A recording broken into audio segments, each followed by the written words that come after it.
I'm Trin, and this is the video portion of my 2022 honors contract project with Professor Sanchez in figure drawing. For this project, I decided I wanted to draw on a long scroll. It would depict different poses taken from a Chinese ribbon dance specifically. Basically, I watched this video of a woman performing the dance, would take like interesting screenshots of poses that I found fun to draw, and then organize them into a line. I will leave a link to the original video down below in case anyone wanted to check out where the poses came from or just wanted to see what the dance looked like in general. The scroll is 9 by 72 inches. I originally planned to draw 22 poses, but had to downsize to 14 because I didn't initially account for how much space the ribbon would take. I painted each of these figures with watercolor, then defined them with colored pencil, and then lastly went over the ribbon with some metallic paint to make it shine. I was inspired by multiple things throughout this project. Chinese ribbon dance, obviously, rotoscope art, traditional animation, and Chinese ink painting. Before I get into the painting process, I did want to talk a little bit about those influences and give you guys a little bit of background. So, to define a Chinese ribbon dance, it is a performance that features dancers whirling long strips of silk through the air. The silk ribbons are attached to short varnished sticks, and as a dancer manipulates the silk, they will also perform specific steps and leaps, according to Lan Ma in her Our Pastimes article titled The History of Chinese Ribbon Dance. It originally started during the Han Dynasty, but reached its peak during the later Tang Dynasty. It was during the Tang Dynasty that dancers upgraded from thin strips of silk ribbon to ones that were longer and attached to sticks for better control. I've seen multiple stories as to how it was first invented, with one saying that it originated from a man using his silk sleeve to shield an emperor from an assassin's sword. The dance was then meant to celebrate the man and his heroic act. It used to be performed only in front of royalty, but today is often a part of cultural festivals. I tried my best to capture it during this year's Chinese New Year parade in San Francisco and managed just to get a little bit of footage. I arrived pretty late and missed a large portion of what was available.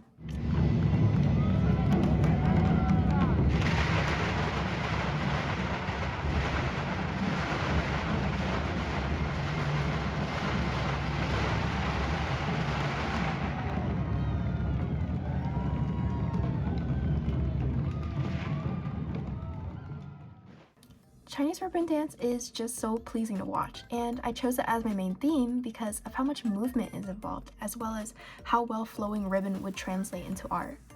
Figure drawing is something I don't consider myself a professional at, and if I'm going to practice drawing diverse poses, referencing ribbon dance or dance in general is a great way to start. Okay, so rotoscope art. What is rotoscope art? As Masterclass defines it, rotoscoping is an animation technique in which animators trace a projection of live action footage frame by frame to produce realistic character movements. It was a tool developed by a man called Max Fleischer, I hope I said that right, who used it to animate a character called Coco the Clown. He used live action footage of his brother performing as a clown as reference when drawing the character. You might even be able to recognize some of his works that he would later use the same technique for, such as Popeye or Betty Boop. It is this process that would give characters their fluid, lifelike motion that you associate with old cartoons. My project, although not traced from the source, has the same essential idea in mind. I'm taking this video and then simplifying it into frames that I will then copy to imply a sense of time and movement.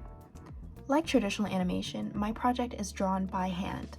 It has the same structure to a storyboard, representing sequential moments that make up a complete scene. Unlike traditional animation, however, I drew each pose beside each other instead of on top of each other on transparent sheets of paper. Using transparent sheets of paper would have made it easier to keep the shapes the same size and proportion, but drawing on separate sheets just would not make much sense on the scroll. Another positive to drawing from traditional animation is that it relates to my major. I plan to go into the animation industry, or more specifically, computer animation. Though computer animation and traditional animation are wildly different, having a knowledge of traditional animation and practicing dynamic poses helps me build a better foundation for which I will build my more career-focused skills on. My last inspiration is Chinese ink paintings. I wanted my scroll to be in my style, but painted to have a similar appearance to these paintings.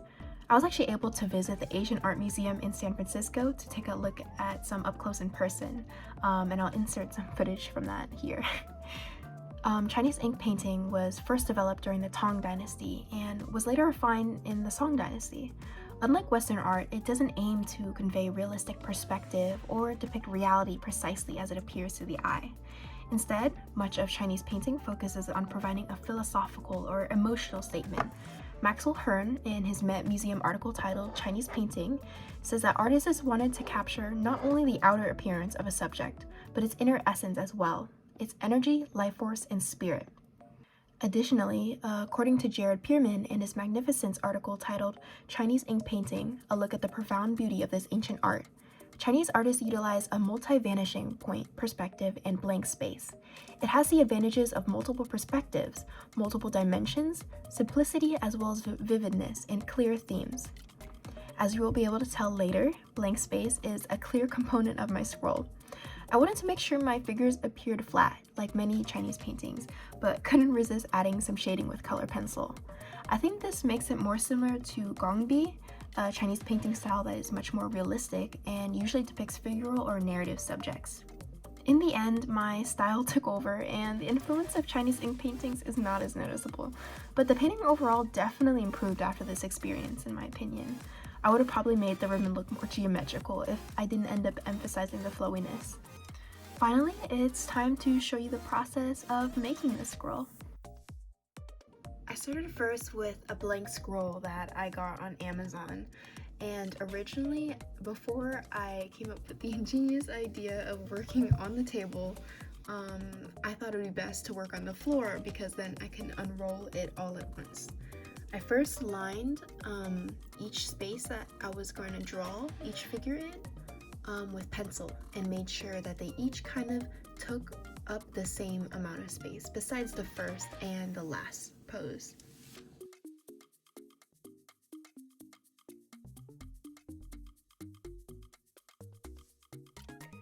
I put my iPad in front of me so that I could see the screenshot while I was drawing.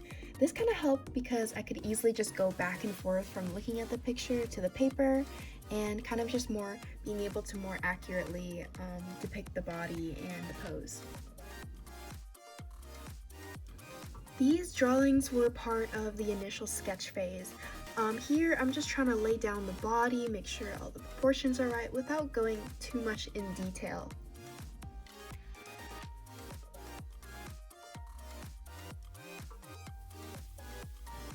This class has definitely helped me learn anatomy better, and I feel like without it, I would have definitely had a lot more trouble doing this project. More specifically, I think learning how to cite and block out characters has been the most helpful during this process. You can't really cite in the way you normally would with a picture, but definitely using my pencil to measure out parts and making sure each part of the body is the same size as it is to the picture was definitely really helpful. After I was done with the sketch, I went over it with a final layer of pencil. I first started by lining up the sketch with a kneadable eraser and of course erasing the rest of the lines that surrounded the figure.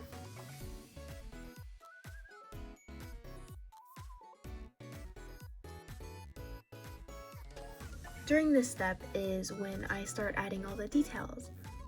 These include things like her headdress, the definition in her fingers, or just folds in the clothing.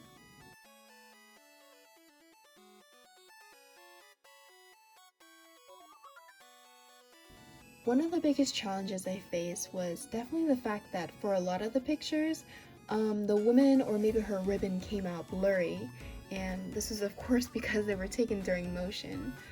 It made it hard to kind of draw the woman's body or kind of lay out where the ribbon was flying. For those parts, I just ended up winging it and making it look as realistic as I possibly could.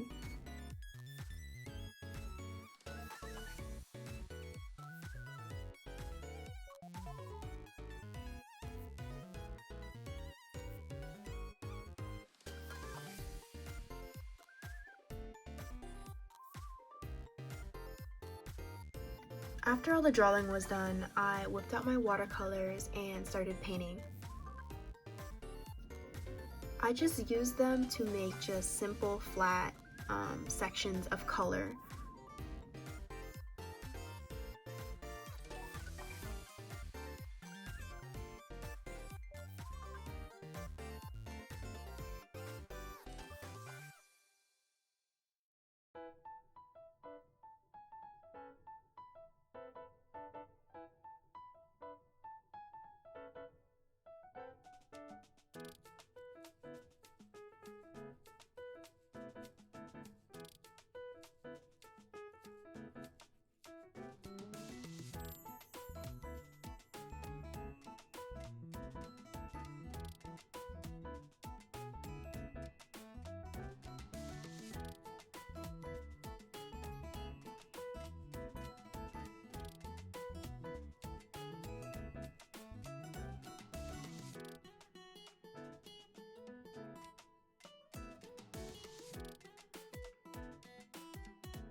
I tested on a little piece of paper on how I would blend these three colors because I knew I wanted it to be a yellow to red gradient in the ribbon.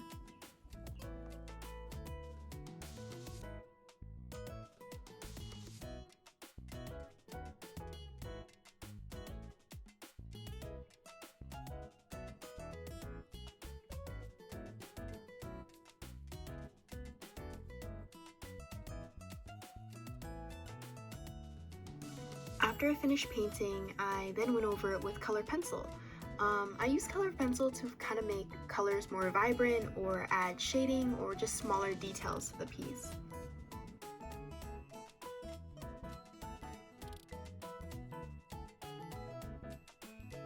And the last and most exciting step, I use metallic paint to go over all the ribbon to make it shiny and just a little bit gold.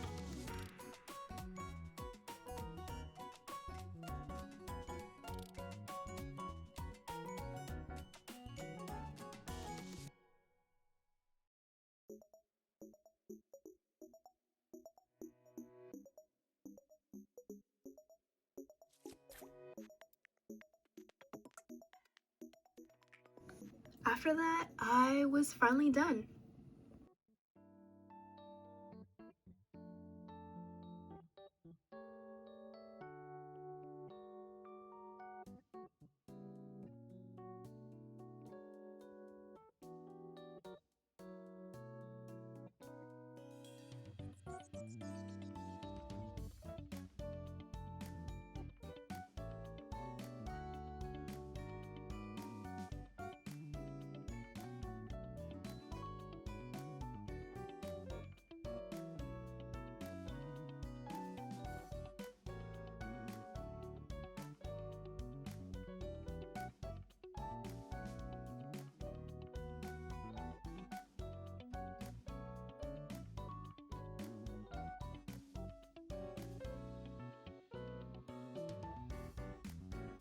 I hope you enjoyed this video and learned a little bit more about the background behind this piece and how I made it.